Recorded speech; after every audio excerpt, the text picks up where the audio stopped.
नमस्कार. आज सुप्रजाच्या परिवारात आपले सगळ्यांचं स्वागत आहे. सुप्रजा नेहमीच आपल्यासाठी घेऊन येत असते दमदार उपक्रम. त्यामध्ये अगदी गर्भावस्थेत असलेल्या बाळापासून त्या स्त्रियांना सुद्धा आणि ते बाळ जवळ-जवळ 18 ते 20 वर्षाचं होईपर्यंत प्रत्येक वेगवेगळ्या ग्रुपमधून असं त्याला आणि त्या स्त्रियांना मार्गदर्शन केलं जातं. एक सुंदर सुजाण पिढी आपल्याला घडवायची आहे म्हणून सुप्रजा ही कार्यरत असते. मग वेगवेगळ्या माध्यमातून सुप्रजा काम करते. सगळ्यात आवडतं म्हणजे स्टोरी टेलिंग सेशन असतं. सगळ्या मुलांना ते आवडतं. मधून त्या मुलांवर किती चांगले संस्कार करता येतील आणि किती त्यांना समजावून सांगता येईल, संस्कारक्षम पिढी कशी घडवता येईल, याचं सुप्रजा वेळोवेळी खूप दमदारपणे त्याचं समर्थन करत वेगवेगळे प्रोग्राम सादर करत असते.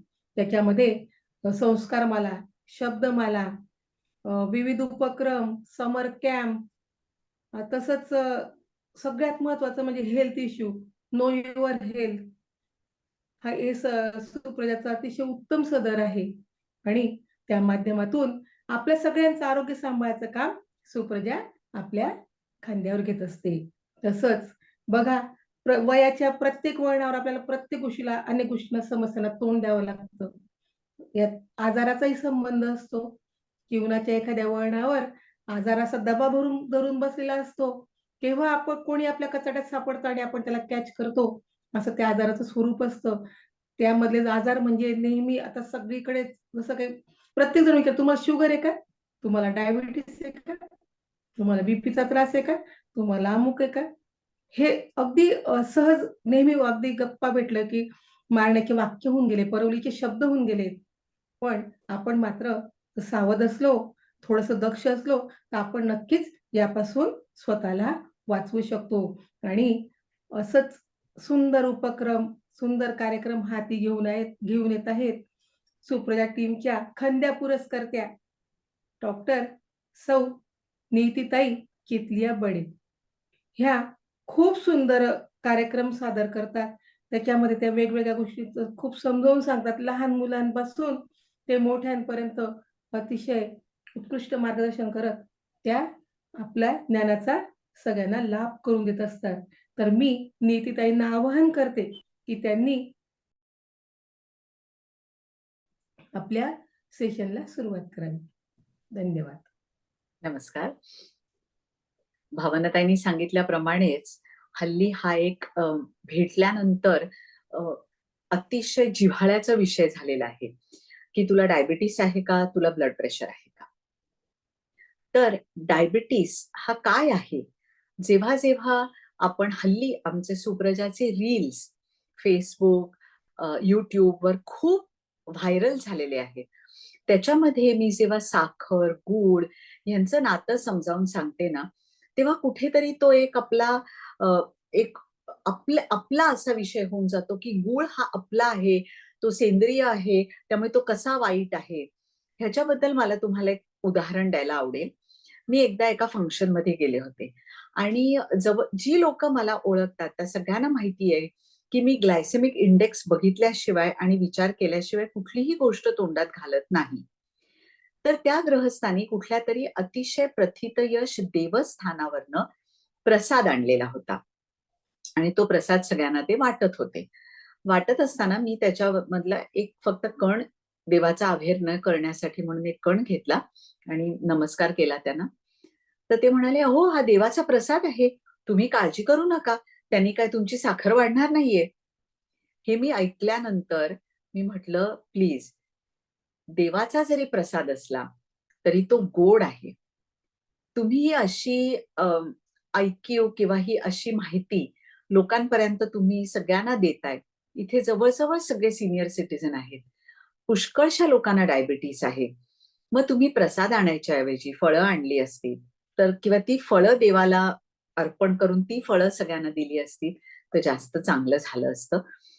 त्याचप्रमाणे गूळ आणि साखरेबद्दल लोकांच्या विविध खोट्या चुकीच्या कल्पना आहेत. त्याच आज आपण थोड्याशा डिस्कस करणार आहोत, म्हणजे आहार कसा असावा. आता आहार कसा असावा म्हटल्यानंतर माझ्या स्वतःकडे जवळजवळ 250 वेगळे वेगळे मेनू आहेत की ज्याच्यानी आपण आपली शुगर कंट्रोलमध्ये ठेवू शकतो. आता हे जे सगळं आहे, हे ज्याला इंटरेस्ट आहे, मी बघितलंय की आपण राजरोज सगळ्यांना सांगितलं तर ते घेतलं जात नाही. ज्यांना इंटरेस्ट आहे, ज्यांना खरंच असं वाटतं की आपण आपला डाएट चेंज करावं, अशाने आमच्याशी संपर्क साधल्यानंतर आम्ही अशाच लोकांसाठी खास एक वर्कशॉप घेऊन येणार आहोत. त्याच्यामध्ये त्या रेसिपीज आम्ही शेअर करणार आहोत. त्याचं कारण असं आहे की माझ्या दवाखान्यामध्ये जेव्हा मला कोणी सांगतं की आम्हाला एक डाएट चार्ट लिहून द्या, तेव्हा मी पहिल्यांदा त्यांना जो ब्रेकफास्टचा चार्ट लिहून देते, तो लिहून होतो ना होतो, तो पहिला प्रश्न असा असतो, डॉक्टर हे सगळं करायला वेळ कधी मिळणार? सगळ्यांनी विचार करा. आता मी बोलत असताना अजून एक गोष्ट सांगते, की तुमच्या ज्या काही आता शंका असतील मी बोलता बोलता, त्या चॅटबॉक्समध्ये घालायला लागा तुम्ही. म्हणजे वाचत वाचत आपण त्याच्यावरती इलॅबोरेट करत एक प्रकारचा संवाद साधू शकतो. कुठलाही मुद्दा तुम्हाला मी म्हटलेला पटला नाही, तरी सुद्धा तो चॅटबॉक्समध्ये घाला. कारण काय असतं, न पटल्यामुळे आपल्याला खरं काय ते कळतं. आणि कोण जाणे, एखादे तुमचा मुद्दा खरा असेल, माझा पण चुकीचा असेल, म्हणजे मला पण शिकायला मिळतं, तुम्हाला पण शिकायला मिळतं. म्हणून आपण हा सुसंवाद करूया. तुम्ही तो चॅटबॉक्समध्ये तुमची जी संकल्पना असेल, ते लगेच घालायला सुरुवात करायला सुद्धा हरकत नाही. तर आता परत त्या मुद्द्यावर येण्यामध्ये, की एवढं ब्रेकफास्ट, एवढं सगळं करायला वेळ कसा मिळवायचा? कालच आपला वेबिनार टाइम मॅनेजमेंटवर झाला. टाइम मॅनेजमेंटसाठी खास नवीन मुलींसाठी, त्यांना शिकवण्यासाठी असंच एक वर्कशॉप आम्ही घेणार आहोत. वर्कशॉप म्हणजे काय, की जिथे हँड्स ऑन, इमिजिएट रिझल्ट्स मिळतील अशा गोष्टी शिकवल्या जातात. त्याचप्रमाणे हे जे मेनू आहेत, हे मी जे शेअर करते, ते मी स्वतः माझ्या घरामध्ये आज जवळजवळ 20 वर्ष हेच मेनू करत आलेली आहे. आणि परवा गंमत म्हणजे माझ्या एका पेशंटनी 2014 साली मी तिला लिहून दिलेला एक डाएट चार्ट मला दाखवायला घेऊन आली होती. कारण तिला एक डाएट लिहून हवं होतं. त्यामुळे तिने ते डाएट लिहून घेतलं पहिल्यांदा आणि मग तो कागद आणि हा कागद आम्ही कंपेअर केला. आणि तो तसाच्या तसा होता. म्हणजे 2014 साली ती माझ्याकडे डाएट बद्दल आली, पण हे मी जवळजवळ 20 वर्ष हे डाएट सांगते. मी स्वतः सुद्धा ते डाएट फॉलो करते. तुम्हाला वाटेल, की ह्या बाईंना वेळ असतो किंवा त्या फ्री असतील. मी पूर्णपणे फुल टाईम प्रॅक्टिसिंग डॉक्टर आहे. माझ्या घरात कोणी स्वयंपाकी नाहीये, म्हणजे मी स्वतःच स्वयंपाक करते. आणि तरी सुद्धा सकाळ, दुपार, संध्याकाळ फ्रेश आणि ह्या सगळ्या वस्तू मी करून का स्वतः खाते? कारण माझ्या घरामध्ये माझ्या आई-वडिलांना डायबिटीस होता, आजोबांना होता, तो आपल्याला होता कामा नये. हे आपण जर एक तत्व ठेवलं, नाहीतर बायकांची सबब अशी असते, "अहो माझ्या आईला होता ना किंवा माझ्या आजोबांना होता ना, त्यामुळे मला आलेला आहे." ही एक सबब आहे. आपल्यासाठी जर आपण वेळ काढू शकत नाही, तर मग काय उपयोग आहे? आज आपली पिढी, माझ्या वयाची तरी जी पिढी आहे आणि माझ्या नंतरची एक साधारण 10-12 वर्ष नंतरची पिढी आहे, त्यांना तरतरीत आणि निरोगी राहणं अतिशय महत्वाचं आहे. का? तर आपल्या मुलींना, आपल्या सुनांना आपल्या पाठिंबाची खूप गरज आहे. आणि त्यावेळी जर आपले गुडघे दुखले, आपल्या शरीर डायबिटीज, ब्लड प्रेशरनी पोखरलं गेलं, तर कसं चालेल? हा मुद्दा तर एक झालाच. पण एक लक्षात घ्या, की जेव्हा तुम्ही स्वतःला निरोगी ठेवता, तेव्हा तुम्ही पुढच्या पिढीला सुद्धा निरोगी ठेवता. कसं काय? आता हेच अन्न जर तुम्ही घरामध्ये बनवत गेलात, तर पुढच्या पिढीला डायबिटीज, ब्लड प्रेशर होणार नाही. आता तुम्ही म्हणाल ते डायबिटीज, ब्लड प्रेशर त्यांना होईल तर होईल, कधी होईल? पण आयानो एक लक्षात घ्या. पीसीओडी नावाचा जो विकार आहे, पॉलिसिस्टिक ओव्हेरियन डिसीज त्याला म्हणतात. पॉलिसिस्टिक ओव्हेरियन डिसीज हा तरुण मुलींना होणारा रोग आहे. आणि जास्त करून हा त्या लोकांना होतो, की ज्या लोकांमध्ये ज्या आई-वडिलांना डायबिटीस किंवा ब्लड प्रेशर आहे. म्हणजे तुमची मुलं मोठी झाल्यानंतरच त्यांना डायबिटीस होणार आहे असं नाही. तरुण असताना सुद्धा त्यांना पीसीओडीचा त्रास होऊ शकतो. आता इथे गंमत सांगते. मी जेव्हा शिकत होते तेव्हा आमच्या पुस्तकांमध्ये दशलक्षांमध्ये एका मुलीला पीसीओडी होतं. आणि आजची परिस्थिती आपण बघतच आहोत. 70% मुलांना पीसीओडी आहे, मुलींना पीसीओडी आहे. म्हणजे त्यांना पाळी येत नाही. पाळी येत नाही याचं कारण त्यांच्या अंडाशयातनं अंड बाहेर येत नाही. आणि अंड बाहेर न आल्यामुळे त्यांना मातृत्व पण येऊ शकत नाही. ही सगळी प्रक्रिया होते कशामुळे? तर आपला जो आहार आहे तो हल्ली जास्त कार्बोहायड्रेट प्रधान होत चाललेला आहे. आपलाच भारतीयच असं मला म्हणायचं नाहीये. एशियामध्ये पूर्ण एशिया खंडामध्ये आपला आहार हा जास्त कार्बोहायड्रेट प्रधान होत चाललेला आहे. ही कार्बोहायड्रेट्स म्हणजे शुगरचे भाऊच असतात. त्यांना पचवण्यासाठी म्हणून बॉडीला इन्सुलिन जास्त बनवायला लागतं. हे जास्त इन्सुलिन कार्बोहायड्रेट पचवल्यानंतर सुद्धा थोडंसं इन्सुलिन आपल्या शरीरामध्ये अजून राहतं. हे राहिलेलं इन्सुलिन आपल्या ब्लडमध्ये सर्क्युलेट होतं. आपल्या रक्ताभिसरणामधनं सर्क्युलेट होतं. आणि ते काय करतं? मुलींना चेहऱ्यावरती असे खूप मुरमपुटकुळ्या यायला लागतात. केस यायला लागतात. केस डोक्यावरचे गळायला लागतात. म्हणजे मेल टाईप आपण म्हणतो बॉल्डिंग. पाळी येत नाही. स्थौल्य म्हणजे जाडी पुष्कळ वाढायला लागते. आता हे सगळे मोठे प्रॉब्लेम्सच नाहीयेत का? म्हणजे स्त्री ही पुरुषासारखी व्हायला लागते. तिच्यामध्ये हॉर्मोन्स इम्बॅलन्स व्हायला लागतात. म्हणून आजच सतर्क राहायला पाहिजे. कारण ही जी मुलगी आहे की जिला साधारण 18व्या वर्षापासून समजा का पीसीओडी झालं, तर ती जोपर्यंत 30ची होईल तोपर्यंत तिला डायबिटीस पण होणार आहे. मग हा जो डाएट, हे आपलं जे डाएट आहे, हे प्रोटीन वाढवायलाच पाहिजेत आपल्याला. कशी? म्हणजे तुम्ही जेव्हा प्रत्येक जेवण बनवता, तुम्ही नाश्ता बनवता, तुम्ही दुपारचं जेवण बनवता, तुम्ही रात्रीचं जेवण बनवता, ह्या तिन्हीही जेवणांमध्ये प्रोटीन्स तुम्ही किती घातलेले आहेत ह्याचा विचार करायलाच पाहिजे. प्रोटीन्स ही व्हेजिटेरियन असतात आणि नॉन व्हेजिटेरियन असतात. नॉन व्हेजिटेरियन प्रोटीन म्हणजे चिकन आहे, फिश आहे, अंडी आहेत, ही पूर्ण प्रथिनं आहेत. म्हणजे त्याच्याबरोबर तुम्हाला पोळी, भात, बटाटा, रताळं, किनवा, मिलेट्स हे सगळं खाण्याची काहीही गरज नाही. ते स्वतःच पूर्ण अन्न आहे, सकस अन्न आहे. व्हेजिटेरियन प्रोटीन मध्ये काय गडबड आहे की तुम्ही 1 वाटी डाळ घेतली, मोठा वाडगा भरून, तर ते पूर्ण प्रोटीन होत नाही.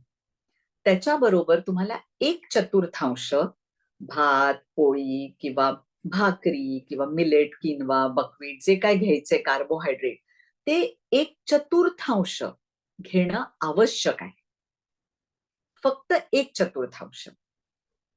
आता इथे सगळ्यांनी विचार करून मला सांगा, मी तुमच्यामधल्या कोणालाही आत्ता ह्या क्षणाला विचारलं, तुम्ही काय जेवता?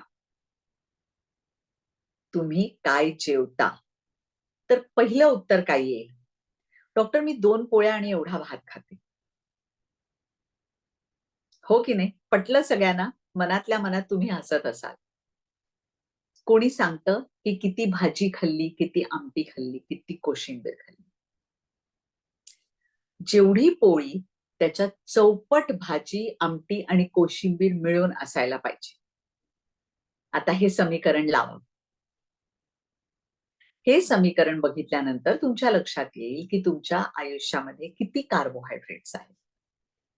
आता इथे अजून एक मिथ म्हणजे आपली एक गैरसमज आपला दूर करते. अनेकांना असं वाटतं की आयुर्वेद हा एक धर्मग्रंथ आहे. नाही. आयुर्वेद हा आयुः अस्मिन् विद्यते इति आयुर्वेदः. आपल्याला आपल्या आयुष्य आपलं निरोगी कसं घालवावं ह्याच्याबद्दल सांगणारा वेद अथर्ववेदातला हा भाग आहे. आणि आयुर्वेदामध्ये सगळीकडे मांसाहार आपण घ्यावा असं सांगितलेलं आहे. जेवढा तुम्ही मांसाहार घ्याल तेवढे तुम्ही निरोगी राहाल. हिताहार, मिताहार आणि मांसाहार हे तीनही चे पुरस्कर्ते आयुर्वेदिक ग्रंथ आहेत. अनेकांना असं वाटतं की आयुर्वेदामध्ये मांसाहार लिहिलेला नाहीये, हे चुकीचं आहे. त्यामुळे जर तुम्ही अगोदर मांसाहार करत असलात तर तो सोडू नका. आणि आता तो सोडलेला असेल तर परत चालू करा. कळलं ना? म्हणजे आपण जेवढे प्रोटीन्स घेतो तेवढं आपलं डायजेशन, आपल्या शरीरामध्ये इन्सुलिनचं प्रमाण कमी राहतं, ज्याच्यामुळे आपल्याला शरीरामध्ये हे एक्स्ट्रा इन्सुलिन फिरून जे काही त्रास होतात ते होत नाहीत. म्हणजे नाश्त्यामध्ये उदाहरणार्थ आपण जे काही खातोय, पोहे आहेत, उपमा आहे, ब्रेड बटर आहे, चहा चपाती आहे, या सगळ्या गोष्टी चुकीच्या आहेत. याच्यावरती अनेक लोक म्हणतील की आपले पूर्वज हेच खात आले होते. आपले पूर्वज हे खात आलेले नव्हते. आपण खास करून माणसं जेव्हा ह्या पृथ्वी तलावरती आली तेव्हा ती हंटर्स अँड गॅदरर्स म्हणतात. म्हणजे हंटर्स म्हणजे जाऊन प्राण्यांना मारून आणि कंदमुळं वगैरे खालून खोदून शोधून, शिकार करून आणि खाली खोदून शोधून असं काढून खाणारे प्राणी होते.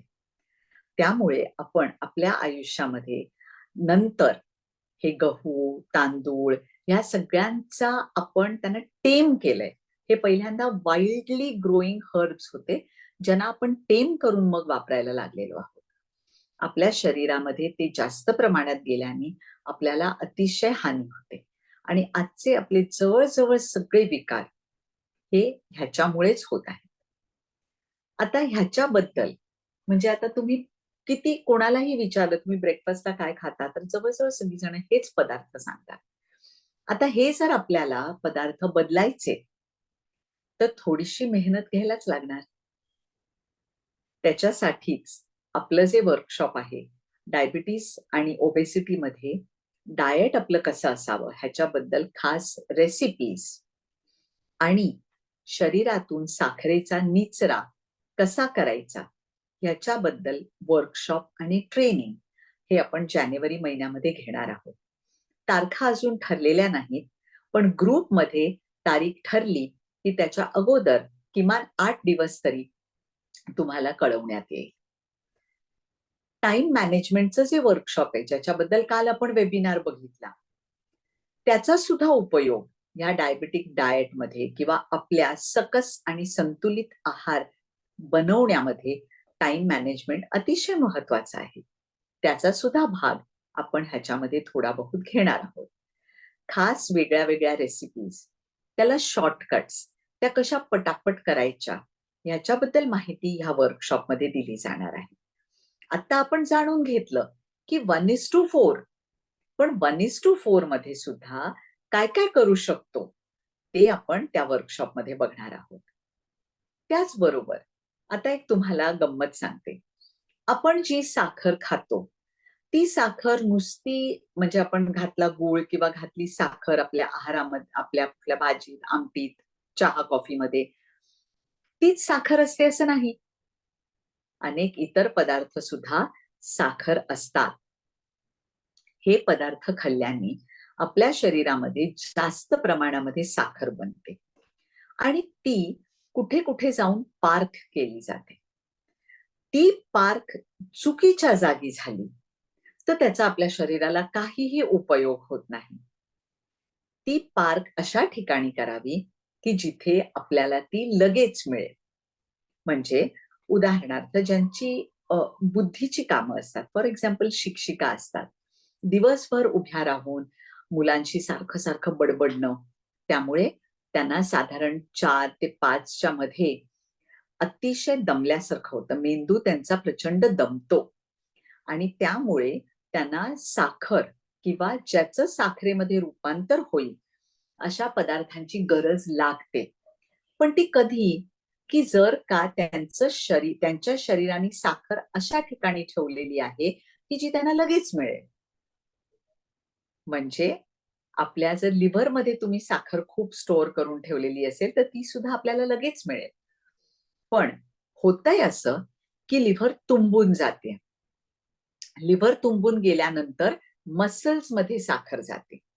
पण आज परिस्थिती अशी आहे की जवळजवळ सगळ्यांचे मसल्स वेस्टेड आहेत. लांब आणि जाडे मसल्स असतील तर ते साखरेचा निचरा चांगल्या पद्धतीने करू शकतात. त्याच्यानंतर साखर रूपांतरित होते फॅटमध्ये. आणि ही फॅट आपल्या शरीराला, पोटावर तर आपल्याला फॅट माहितीच आहे, पुष्कळ फॅट असते.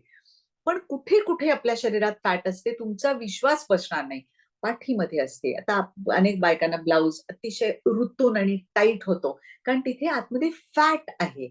त्या साखरेचं रूपांतर फॅट मध्ये झालंय आणि ती फॅट तिथे जाऊन बसलेली आहे. मग अशी ही वाईट फॅट आपल्याला जेव्हा साखरेची गरज लागते तेव्हा आपल्याला ती मिळू शकत नाही. आणि त्याच्यामुळे दमलेलेपणा, निरुत्साह, कुठल्याही गोष्टी करण्याचा आनंद आपण लुटू शकत नाही. कायम दमलेली, कायम थकलेली अशी बाई जर घरात असेल, आपल्याला तरी स्वतःकडे बघायला आवडेल का? आपण आरशामध्ये सकाळी उठून स्वतःकडे बघितलं आणि एक निरुत्साही आणि असा दमलेला चेहरा बघितला तर आपला दिवस सुद्धा कसा जाईल? अतिशय वाईट जाईल. दिवसाची सुरुवात ब्राह्ममुहूर्तापासून शरीरामध्ये आयर्न, कॅल्शियम छान सळसळून आपण केली तर आपला सबंध दिवस खूप छान, प्रसन्न आणि मजेत जाऊ शकतो. त्यामुळेच आजच आपण हे साखर आपल्या शरीरात अशा ठिकाणी पार्क व्हावी की जिकडनं तिचा आपल्याला उपयोग होईल. म्हणूनच वर्कशॉपमध्ये आम्ही तुम्हाला वेगळे वेगळे व्यायाम प्रकार सुद्धा सांगणार आहोत. कुठला व्यायाम केल्याने आपल्या शरीराला जास्त फायदा होतो? हा जर प्रश्न कोणी मला विचारला तर मी चरकांचाच आश्रय घेईन. कारण चरकांनी प्रमेह किंवा डायबिटीसच्या अध्यायामध्ये असं सांगितलेलं आहे की ज्याला प्रमेह झालेला आहे त्यांनी रोज किंवा आठवड्याला तरी व्यायाम बदलून बदलून करावा. व्यायाम बदलून बदलून करावा. आता हा जो व्यायाम असतो तो करताना कसा बरं करायचा? अतिशय डोळसपणे करायचा. तुम्हीच बघा, तुमच्यापैकी कितीतरी जणी एखाद्या जिम मध्ये गेलेल्या असतीलच आजपर्यंत. जिम मध्ये काय असतं? सगळीकडे आरसे लावलेले असतात. म्हणजे आपण जे व्यायाम करतोय ते करताना आपण स्वतःकडे बघू शकतो. आणि असेच डोळसपणेच व्यायाम करायचे. डोळसपणे व्यायाम केल्यामुळे कुठला भाग आपण कुठल्या भागाला आपण एक्सरसाइज करतोय ह्याच्याकडे आपलं लक्ष असायला पाहिजे. ह्याचं अगदी साधं उदाहरण म्हणजे उठाबशा काढणं. जवळजवळ 60% लोक उठाबशा चुकीच्या काढतात. उठाबशा काढताना आपल्या पुढच्या मांडीवरती प्रेशर यायला पाहिजे. सूर्यनमस्कारांमध्ये सुद्धा काही आसनांमध्ये पायाच्या पुढच्या भागावर, काही मध्ये पायाच्या मागच्या भागावर कुठे ताण यायला पाहिजे ह्याच्याकडे आपण अगदी सतर्क होऊन लक्ष देऊन हा व्यायाम करायला पाहिजे. हा व्यायाम नेमका कुठला हेच सांगण्यासाठी जानेवारी महिन्यात सुप्रजा घेऊन येत आहे वर्कशॉप्स खास तुमच्यासाठी, ज्यांना खरंच अशी मनामध्ये इच्छा आहे की आपण आपला डायबिटीस बरा करावा. आता ह्याच्या बरोबरच आपण म्हणतोय की आपण डायबिटीस आपला स्वतःचा समजून घ्यायचा आहे. तर आपण नो युअर हेल्थ या डेली पोस्ट्स मध्ये 2 प्रकारच्या डायबिटीसच्या बद्दल माहिती दिलेलीच आहे. म्हणजे काय? टाईप 1 डायबिटीस आणि टाईप 2 डायबिटीस. हे ॲलोपॅथी म्हणजे मॉडर्न सायन्सच्या प्रमाणे हे 2 प्रकारचे मुख्य डायबिटीस आहेत. मी आयुर्वेदिक डॉक्टर आहे. आयुर्वेदाप्रमाणे 20 प्रकारचे प्रमेह किंवा डायबिटीस आहेत. त्याच्या खोलात मी जात नाही. प्रत्येकाला टाईप 2 डायबिटीस म्हणजे काय हो नेमकं हे आम्हाला सांगा. आता टाईप 1 डायबिटीस म्हणजे जो मूल लहान म्हणजे जन्मल्यापासूनच त्याच्या पॅन्क्रियाज मध्येच विकृती आहे. आयलेट्स ऑफ लँगरहॅन्स नाहीयेत किंवा ते सिक्रीट करत नाहीयेत इन्सुलिन, अशी परिस्थिती ज्यांना असते त्याला म्हणतात टाईप 1 डायबिटीस. पण आज जो होतोय लोकांना तो आहे टाईप 2 डायबिटीस. आता हा जो टाईप 2 डायबिटीस आहे हा आपल्या जीवनशैलीशी संबंधित आहे. म्हणजेच मी जे आता सांगितलं, पोहे, उपमा, चहा, चपाती, ब्रेड बटर हे आजपासूनच खाणं बंद करा. युट्यूब तुम्ही सर्च केलं तर त्याच्यावरती तुम्हाला प्रोटीन्स म्हणजे काय किंवा आता मी तुम्हाला सांगितलं 1:4 हे प्रमाण तुम्ही ठेवलं प्रोटीन्सचं तर तुम्ही सकस आणि चांगलं जेवण जेवू शकता. टाईप 2 डायबिटीस असलेल्या व्यक्तीमध्ये शरीरामध्ये एक्झॅक्टली काय होतं की शरीर इन्सुलिन बनवतंय. शरीर इन्सुलिन बनवत नाही असं नाही, शरीर इन्सुलिन बनवतंय, पण आपल्याला त्या इन्सुलिनचा उपयोग करता येत नाहीये. म्हणजे ज्याला आपण म्हणतो इन्सुलिन सेन्सिटिव्हिटी. म्हणजे काय की हे इन्सुलिन शरीरामध्ये फिरत राहतं पण शरीर ह्याचा वापर करून घेऊ शकत नाही, ज्याच्यामुळे आपले केस गळणं, जाडी वाढणं, अंग दुखणं,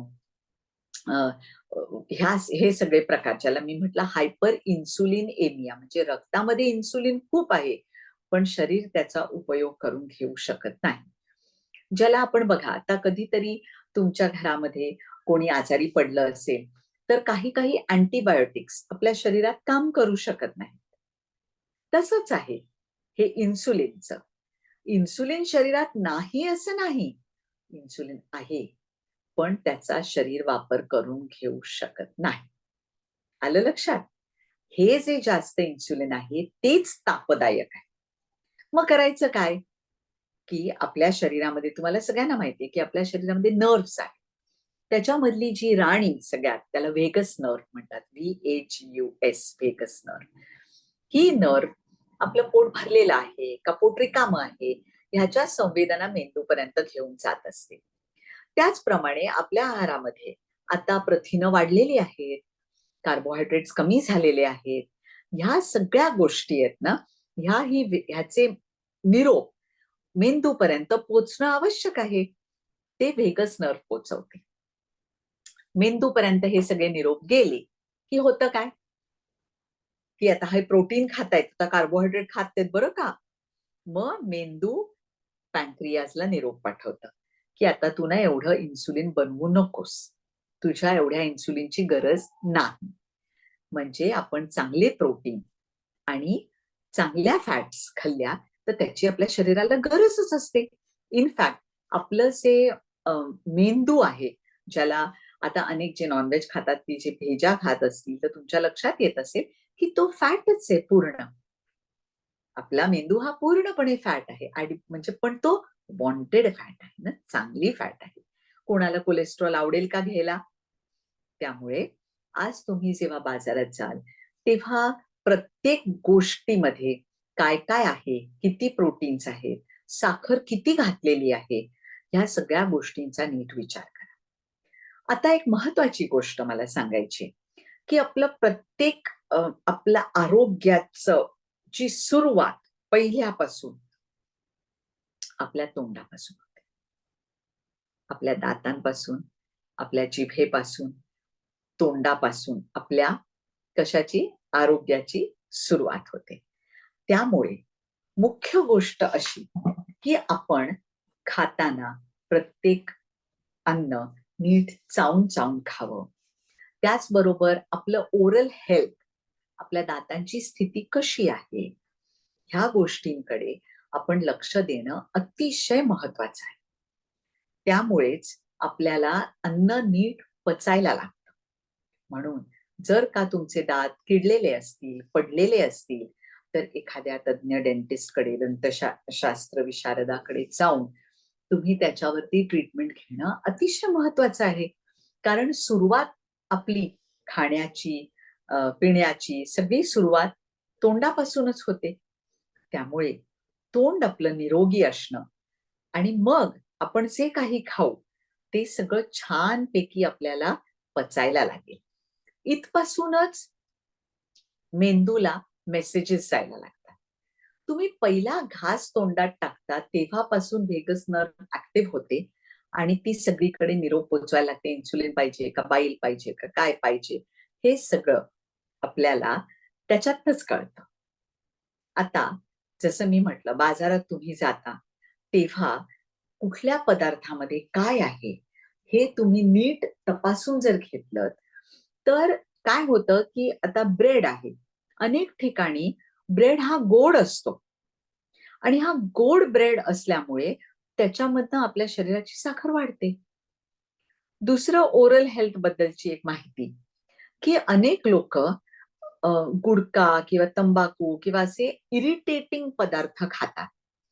त्याच्यामुळे एवढंच गोड असेल तर त्यांना त्याच्यात गोडवा लागतच नाही. म्हणून हल्ली मी आता बघितलंय की आपण कुठल्याही हॉटेलमध्ये जावं आणि जर चुकून आपण सांगितलं नाही की साखर घालू नका, तर इतक्या प्रमाणामध्ये साखर घातली जाते की असं आपल्याला वाटतं की आपण बासुंदी पितोय का चहा पितोय. कारण अनेक लोकांना बिकॉज ऑफ म्हणजे ओरल इन हायजीन किंवा बॅड हॅबिट्स त्यांना गोड गोड लागत नाही, तिखट तिखट लागत नाही. त्यामुळे काही गोष्टी प्रचंड मसालेदार असतात आणि काही गोष्टी प्रचंड गोड असतात. त्यामुळे ह्या गोष्टींकडे प्रत्येकाने लक्ष ठेवणं अतिशय महत्वाचं आहे. जेव्हा आपण अतिशय तिखट खातो मसाले, तेव्हा तो पदार्थ पचायला जास्त जड होतो. आयुर्वेदाप्रमाणे कृतान्न आणि अकृतान्न असे 2 वर्ग सांगितलेले आहेत. अकृतान्न म्हणजे काय की ज्याच्यामध्ये तुम्ही जास्त काही मसाले बिसाले घातलेले नाही, नुसतं मीठ किंवा हळद असं घालून केलेलं अन्न हे नेहमी पचायला हलकं असतं आणि तुम्ही जेवढी त्याच्यात मसाले घालता तेवढं ते अन्न पचायला जड व्हायला लागतं. हे पचायला जे जड झालेलं अन्न असतं ते आपल्या शरीरामध्ये पण जडत्व निर्माण करतं. हाच मुद्दा वर्कशॉपमध्ये दुसरा मुद्दा असणार आहे डायबिटीस मधला. शरीराला हलकं करणारा कुठला व्यायाम, तो प्रत्येकाने कसा करावा. म्हणूनच जेव्हा आम्ही ग्रुप्समध्ये आता आमची तारीख ठरल्याबरोबर पहिल्या आठवड्यामध्येच आम्ही तारखा डिक्लेअर करू, तेव्हा तुम्ही लगेच रजिस्टर करा. कारण हे लिमिटेड एडिशन वर्कशॉप आहे. कारण त्याच्यामध्ये 1 to 1 संवाद असणार आहे. प्रत्येकासाठी काहीतरी त्याच्यामध्ये असल्यामुळे सगळ्यांना एकत्र उत्तर देता येणार नाही. फर्स्ट कम फर्स्ट सर्व्ह बेसिसवर आम्हाला घेता येईल. त्यामुळे इथे आम्ही ग्रुपमध्ये सांगितल्याबरोबर प्रत्येकाने लगेच रजिस्टर केलं तर त्याचाच तुम्हाला फायदा होईल. आता ह्याच्यामध्ये एक अतिशय महत्वाची गोष्ट म्हणजे हल्लीच नाही, कोणालाही आपण सांगितल्यानंतर की ह्या तुमच्या सवयी बदलायला पाहिजेत, आहार बदलायला पाहिजे, तर त्यांची तयारी दिसत नाही. अनेक मुलं मला मेसेज पाठवतात की अहो तुमचं लेक्चर मी ऐकलं किंवा मी अमुक अमुकांचं वाचलेलं बघितलं की गूळ खाणं म्हणजे साखर खाण्यासारखंच आहे आणि मी माझ्या आईला किती वेळा सांगितलं की आई तू नको असं त्याच्यामध्ये गूळ घालून खाऊ. नाही मी चहा गुळाचा घेते ना, मला नाजी शुगर नाही वाटणार. हे चुकीचं आहे. त्यामुळे आपल्यामध्ये आजच बदल करा. नेहमी आपणच विचार करतो ते योग्य असतं असं नाही. संस्कृतमध्ये एक म्हण आहे, बालादपि सुभाषितम ग्राह्य. म्हणजे कधी कधी आपली मुलं सुद्धा आपल्याला जे सांगत असतात ते अतिशय योग्य, चोख आणि बरोबर असतं. त्याच्यासाठी आपण आपल्या सवयी बदलायला पाहिजे. रात्री लवकर झोपणं, सकाळी लवकर उठणं, हे घरामधल्या स्त्रीनीच पाईक घालायचंय नाही का. आणि आई वडिलांनी जर अशी सवय लावली तर मुलांना अशी सवय का नाही लागणार. म्हणजे प्रथम आपण बदलायला पाहिजे, हो की नाही. आता डायबिटीस झाल्याची लक्षणं काय असतात, तर असं असतं, आयुर्वेदाप्रमाणे असं सांगितलंय की तुमचे जे दात आहेत ना त्याच्यावरती मळ तुम्हाला जाणवायला लागला म्हणजे कधी कधी बघा, आपण संध्याकाळपर्यंत आपल्याला असं दातांना मलिन म्हणजे झाल्यासारखं, त्याच्यावरती काहीतरी अन्न चिकटल्यासारखं किंवा तोंडाला वास येणं, हे व्हायला लागलं की पुढे जाऊन तुम्हाला नक्की डायबिटीस होणार आहे. आणि त्याच्याबरोबर दुसरं लक्षण म्हणजे हातपाय प्रचंड दुखणं.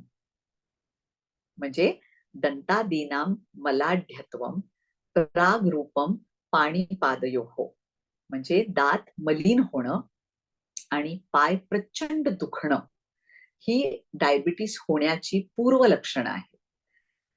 आता डायबिटीस झाल्यानंतर काय होतं की लघवीवरती ताबा राहत नाही. म्हणूनच आम्ही जे व्यायाम शिकवणार आहोत त्याच्यात खास ह्या प्रकारचे व्यायाम सुद्धा आम्ही घेणार आहोत की ज्याच्याने तुमचा लघवीवरती कंट्रोल येईल. अनेकांना हल्ली ब्लड प्रेशर वगैरे औषधं पण घेतल्यामुळे आणि त्या रोगांमुळे सुद्धा रात्री अनेक वेळा लघवीला उठायला लागतं. रात्री लघवीला उठणं हे अनैसर्गिक आहे. रात्र ही झोपण्यासाठी आहे. जर का तुम्हाला रात्रीला बाथरूमला जायला, लघवीला जायला उठायला लागतं, म्हणजे तुम्ही आरोग्य तुमचं जात चाललेलं आहे. तुम्ही आत्ताच काळजी घ्यायला पाहिजे.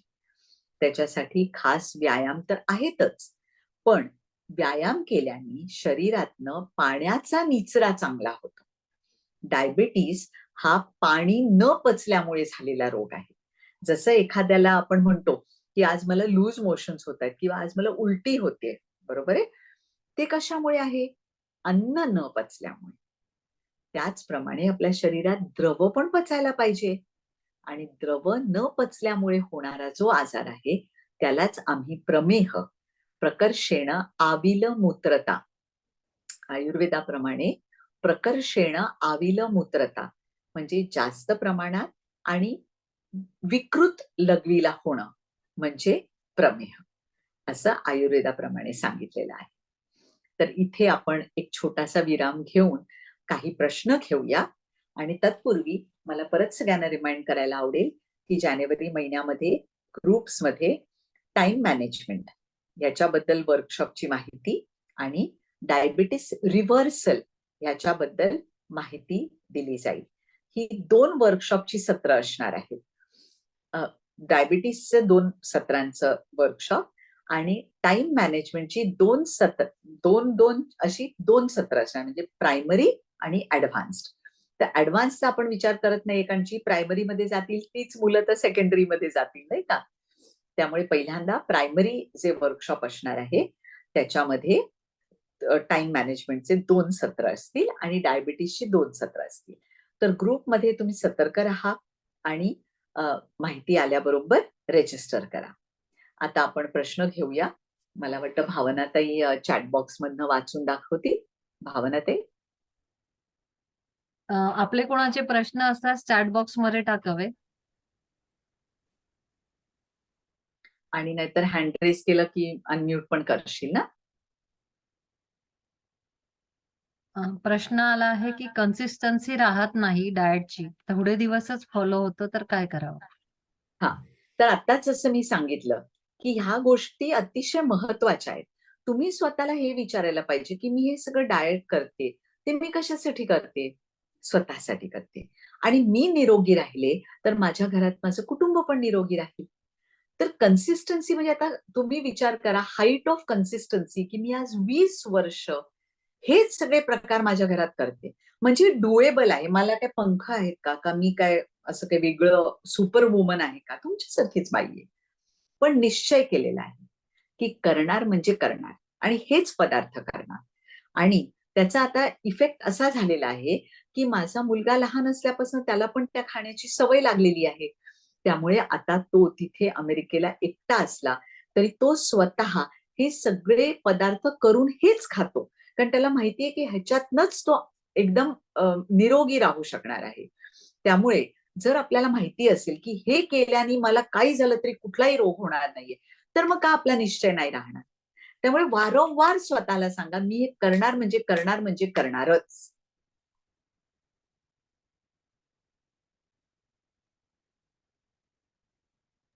खाण्याची इच्छाच होत नाही असे कशामुळे होत असेल? हा, हे खूप चांगला प्रश्न आहे.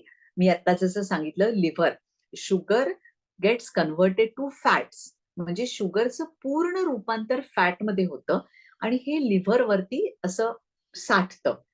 ते तिथे साठल्यामुळे अजिबात भूक लागत नाही. आणि आपण म्हणतो की नाही मेटाबॉलिक रेट, आता तुम्ही हा शब्द खूप वेळा ऐकत असाल हल्ली, मेटाबॉलिक रेट डल आहे, मेटाबॉलिक रेट डल आहे. ह्याच्यामध्ये मी तुम्हाला एक उदाहरण सांगते. माझ्याकडे 99 किलो वजन असलेल्या बाई यायच्या, त्यांचं वजन कमी करायचं होतं. अगदी निश्चयाने आल्या होत्या, तुम्ही सांगाल तितके दिवस मी हे फॉलो करणार. त्यांना अजिबात भूक लागायची नाही. त्यामुळे त्यांच्या घरामध्ये असं तोंडात टाकायला वगैरे ते आणायचेच नाहीत, कारण काही वापरच नाही, त्यांना भूकच लागायची नाही.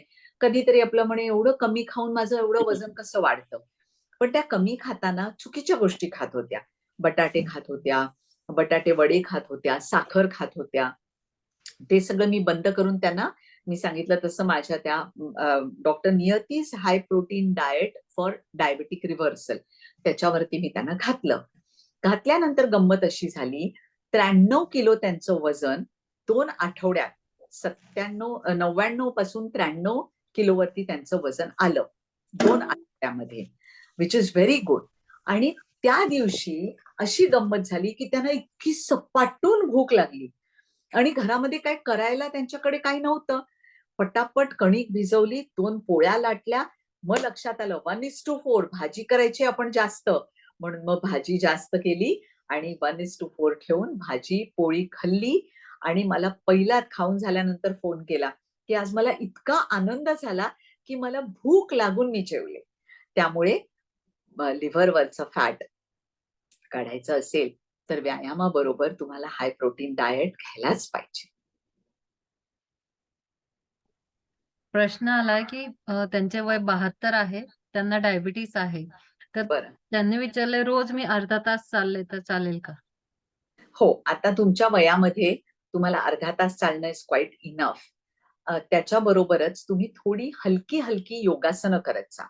म्हणजे तुमचे मसल्स पण लेंदन होतील आणि तुम्हाला एक तरतरी येईल.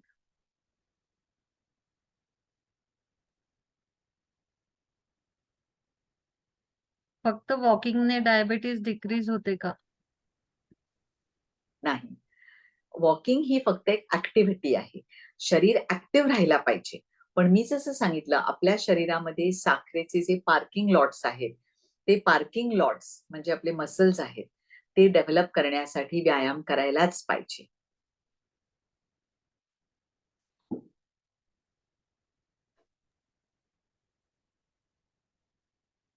इन्सुलिन सुरू असल्यामुळे वेट खूप गेन होत आहे.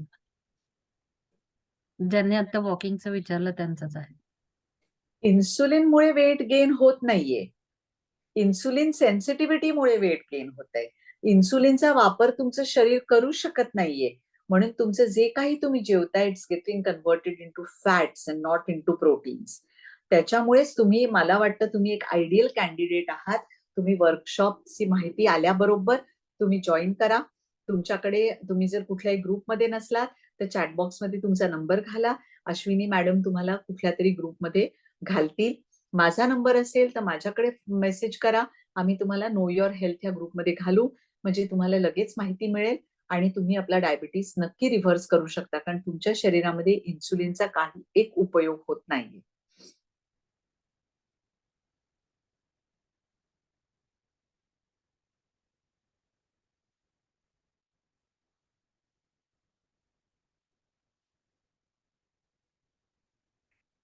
मला एक प्रश्न आलाय, रिव्हर्सलला जर रिव्हर्सल करायचं असेल तर साधारण किती वेळ लागतो?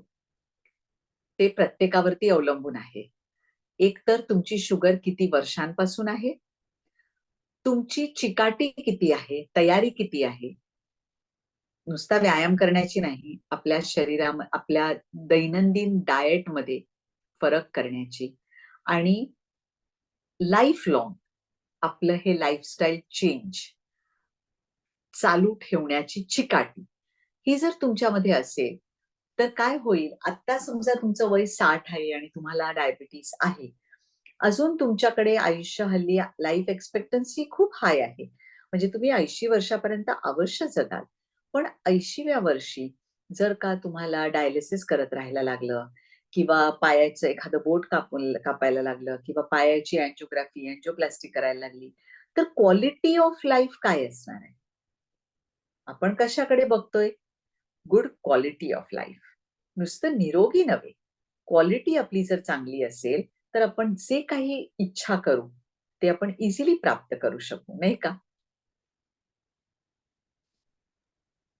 ज्यांचा मेसेज आहे त्यांनी सांगितलंय की त्यांचं वय 27 असतानाच त्यांना डायबिटीज झालाय आणि असं म्हणतात की डायबिटीज रिव्हर्सल होऊ शकत नाही. लाईफ टाईम सोबत असतं. मेडिसिन घ्यावंच लागतं. तर हे खरं आहे का? नाही, मेडिसिनची सुरुवातीला टेकू लागतो, पण मी जसं म्हटलं, तुम्ही जर लाईफस्टाईल चेंज केलं तर तुम्ही डायबिटीसला शुअरली रिव्हर्स करू शकता. 100% रिव्हर्स करू शकता. माझे अनेक पेशंट आता रिव्हर्सलच्या स्टेजमध्येच आहेत आणि त्यांचं औषधं हळूहळू टेपर होत चाललेली आहे आणि त्यांना दिसतं सुद्धा की म्हणजे 4-5 दिवस जर त्यांनी चिटिंग केलं, आता हल्ली लग्न सराई आहे बघा, तर लग्न सराईमध्ये लग्नामध्ये चुकीचं खाल्लं की झालं. आता लग्नामध्ये सुद्धा आपण चांगलं जेवण जेवू शकतो. 1:4 ठेवायचंय. वरण घ्या पुष्कळ, भात घ्या एवढा, बाकी काही खाऊ नका. असं केलं तर आपण आपला डायबिटीस नक्की रिव्हर्स करू शकतो. वेट लॉससाठी वर्कशॉप करायला मिळेल का? आता जे हे डायबिटीसचं वर्कशॉप आहे ना, त्याच्यामधनंच तुम्हाला ओबेसिटी साठी सुद्धा फायदा होऊ शकेल. का? तर त्याच्यात आम्ही जे व्यायाम प्रकार सांगणार आहोत, ते फक्त डायबिटीससाठी नाही आहेत. प्रत्येकाची ओबेसिटी वगैरे पण कमी होईल. म्हणजे तो पण फायदा होईल आणि जे मेनू आम्ही सांगणार आहोत, जे रेसिपीज सांगणार आहोत, त्या रेसिपीज मधनं तर अगदी 100% तुमचं वेट लॉस होईल. त्यामुळे वेट लॉस आणि डायबिटीस या दोघांनीही हे वर्कशॉप अटेंड करायला अजिबात हरकत नाही. ब्लड ब्लड शुगर किंवा इतर रिपोर्ट्स नुसार डायबिटीज नसेल, पण निरुत्साह, अंगदुखी, कमी श्रमात दमून जाणे अशी लक्षणे दीर्घकाळ दिसत असतील, तरी हे डाएट उपयोगी ठरेल का? की आणखी वेगळी औषधे घ्यावे लागतील? वजन जास्त आहे. हा, तर आता वजन तर कमी व्हायलाच पाहिजे ना, म्हणूनच निरुत्साह होतो. हे बघा, तुम्ही आता विचार करा, आपली हाडं, तुम्ही एक हाडांचा सापळा बघितलेलाच असेल, कशी असतात, त्याच्यावर आपण किती लागतो वजन, आपलं फॅट आणि सगळं, ते किती धरणार? इन दी एंड ते कुठेतरी दमणार ना, म्हणून शरीर दुखतं. तर डाएट केल्याने तुमचं वजन कमी होईल. वजन कमी करता करता मी अनेक वेळा सप्लिमेंट्स पण सांगते. बी कॉम्प्लेक्स आहे, कॅल्शियम, ह्याच्या गोळ्या घ्यायला सांगते. या गोळ्या म्हणजे औषध नव्हे, ही अजून एक मिथ मनामधनं काढून टाका. कॅल्शियम, बी कॉम्प्लेक्स ह्याच्या गोळ्या आहेत. ही औषधं नाहीयेत, हे सप्लिमेंट्स आहेत आणि हे सप्लिमेंट्स घेतल्यामुळे आपण अतिशय चांगलं जीवन जगू शकतो आणि त्याची मदत आपल्याला आपल्या डायबिटीस रिव्हर्सल मध्ये होते. ताई, मला वर्कशॉप एक शंका आहे की जस आता बऱ्याच वर्षापूर्वी, ते साधारण 15 वर्षापूर्वी माझ्या मैत्रिणीचा मुलगा शुगर खूप हाय झाल्यामुळे, ते डायबिटीसमुळे वारला. तर लहान मुलांमध्ये जन्मतः पण शुगर आढळते. आता आपण जे बघितलं, आपण ह्या वयोगटातलं पाहिलं, पण स्टार्टिंगच अगदी जन्मतःच होऊन राहिलेली आहे. असं एक म्हणजे खूप भयानक समस्या आता आता आपल्या भारतात नाही, आपल्याला नाही, आढळते. त्याला टाईप 1 डायबिटीस म्हणतात. तो टाईप 1 डायबिटीस म्हणजे जन्मापासूनच त्याचं कधी ना निदान पण होत नाही. अनेक वेळा असं मूल चक्कर येऊन पडतं आणि मग लक्षात येतं की ह्याला शुगरचा त्रास आहे, मेटाबॉलिक डिसीज आहे. त्याला दुसरा काहीही इलाज नाही. त्याला बाहेरनं इन्सुलिन घ्यायलाच लागतं किती पण झालं तरी. आणि त्याला जातप्रमेही म्हणतो आम्ही आयुर्वेदाप्रमाणे. जातप्रमेही कधीही बरा होऊ शकत नाही. म्हणजे खूप आयुर्वेदिक पण औषधं जरी घेतली तरी ती आयुष्यभर घ्यायलाच लागतात, काही झालं तरी. तो रिव्हर्स नाही होऊ शकत.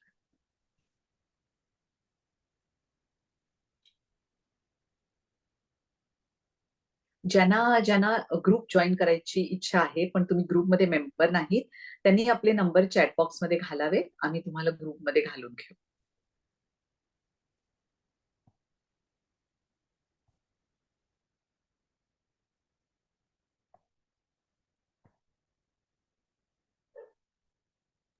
वर्कशॉपचे स्वरूप कसे असेल?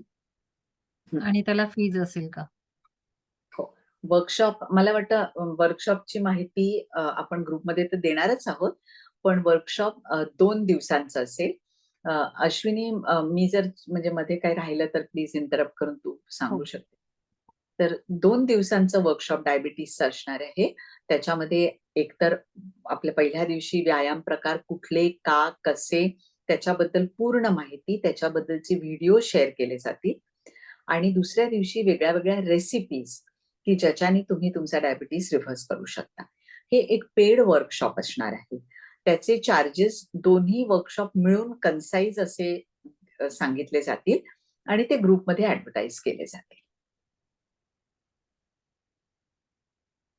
अजून कोणाला प्रश्न असल्यास हँड रेज करू शकता.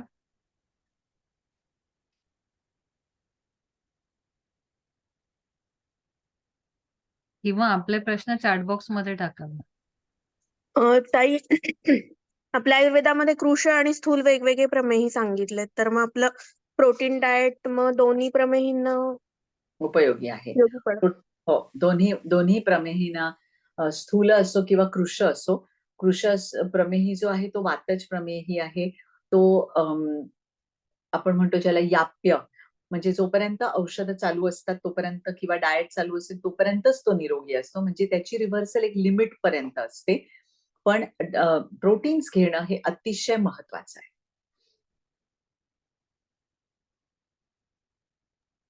आपले वर्कशॉप जे आहे ते जानेवारीमध्ये असणार आहे. जानेवारीच्या फर्स्ट वीकमध्ये वर्कशॉपची तारीख, वर्कशॉप किंवा किती वाजता असणार आणि त्याचे चार्जेस किती, ही सर्व माहिती आपल्या व्हॉट्सअप ग्रुपमध्ये दिली जाईल.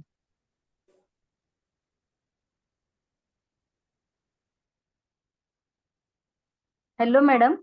हा हा, मी सरस्वती बोलते. हा म्हटलं माझे केस 2 महिन्यापासून प्रचंड गळतात आहे आणि माझे चेस्टच्या खाली म्हणजे ब्रेस्टच्या खाली असे लाल चट्टे आलेले आहेत आणि खूप खाज येते मला 2 अच्छा. महिन्यापासून. प्रचंड म्हणजे खूपच गळतात. वय वय किती? 50. बरं. हे ना फंगल इन्फेक्शन आहे. हा, म्हणजे स्किनचं इन्फेक्शन आहे आणि बरं त्याचाच इफेक्ट केसांवरती पण होतोय. तर बरं. त्यामुळे मी ह्याच्यावरती औषध तर देतेच, तर तू जर संपर्क साधलास हा, सुप्रजाचं स्पेशल काउन्सिलिंग असतं. तर तू बरं. अश्विनी शिरोडे मॅडमशी बोललीस तर त्या हा, अपॉइंटमेंट तुझी घालून देतील आणि हा. मग आपण तुझी औषध योजना करू शकतो. चालेल चालेल मॅडम. मला अश्विनी मॅडमचा नंबर हा, अश्विनी मिळेल. तू मी ओरली तुम्हाला चॅट बॉक्समध्ये माझा नंबर टाकते. हो आणि चालेल. ओरली पण सांग. तुम्ही कुठे असता मॅडम? मी मुंबईला राहते. बरं. मी मुंबईला माझं नाशिकहून बोलते. क्लिनिक आहे. तू कुठे राहतेस? मी नाशिकला असते मॅडम. हा, ओके. तर मग हा, अश्विनी मॅडमच्या बरोबर आपण एक व्हिडिओ कॉल पण करू शकतो. म्हणजे बरं. तुला जसं पाहिजे, तू ज्याच्यात कम्फर्टेबल असशील असं. चालेल तर ना, तू काही हरकत नाही. अश्विनी शिरोडे मॅडमशी तू संपर्क साध, की आपल्याला हे बघ नंबर आलेला आहे. 8007772364. येस.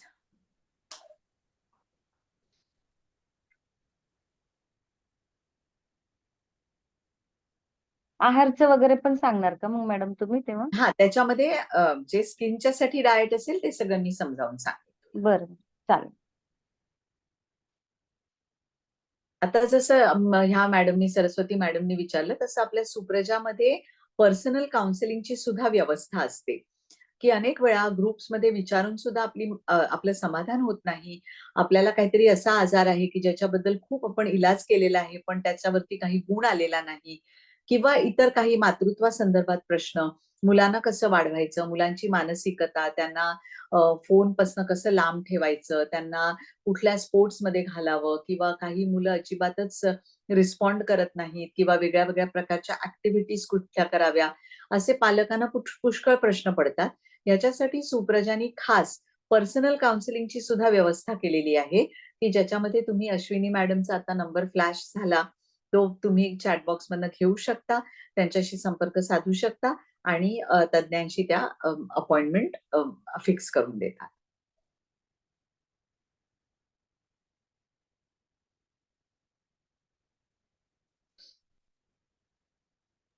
अजून काही प्रश्न आहे?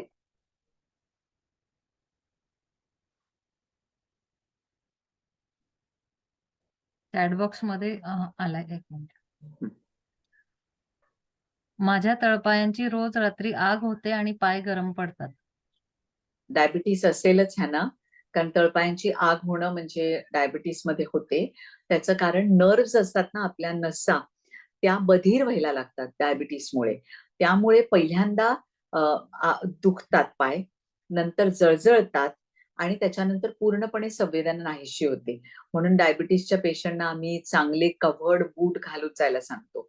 तर फक्त पायाच्या तळव्याला तेल चोळून किंवा त्याच्यावरती चिकित्सा करून काही होणार नाही. तुम्हाला शुगर कमी करायला लागेल, वजन कमी करायला लागेल, तर तुम्ही अवश्य वर्कशॉप अटेंड करा, ज्याच्यामधनं तुम्हाला इतक्या सुंदर टिप्स मिळतील आणि त्याच्यामध्ये ते फॉलोअप पण असणार आहे, की तुम्ही 2 महिन्यांनी आम्हाला रिटर्न की तुमचं किती वजन कमी झालंय, काय कसं झालंय, त्याच्यावरनं आम्हाला जर ॲडव्हान्स्ड वर्कशॉप घ्यायचं असेल, तर आम्ही ॲडव्हान्स्ड वर्कशॉप सुद्धा तुमचीच मदत करणार आहोत. कारण जर का डायबिटीस रिव्हर्सल झाला, आज आपला देश हा डायबिटीस कॅपिटल मानला जातो. तर आपण जर डायबिटीस रिव्हर्सल करू शकलो, तर आपण करताना आपल्या कुटुंबियांना, आपल्या मित्रपरिवाराला सगळ्यांना आपण सांगू शकतो की नाही, की मी अचीव्ह केलं तर तुम्ही पण अचीव्ह करू शकता. It is easily doable. जर शुगर असेल तर सकाळी ब्रेकफास्टला पोहे आणि शिराऐवजी फ्रुट्स खाल्ले तर चालेल का? नाही, नुसते फ्रुट्स खाऊन चालणार नाही. बरोबर प्रोटीन्स खायलाच लागतील.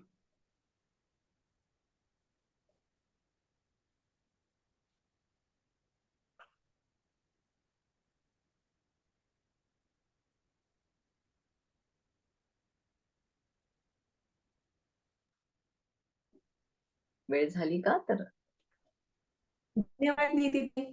अतिशय सुंदर माहिती देऊन आपण आम्हाला उपकृत केलं. त्याबद्दल आपल्याला खूप खूप मनापासून धन्यवाद. आणि आता आपली वेळ संपत आल्यामुळे आपण आपले प्रश्न नंतर ग्रुपला शेअर करू शकतो.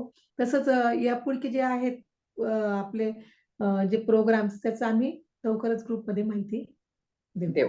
सेशनविषयी माहिती. धन्यवाद.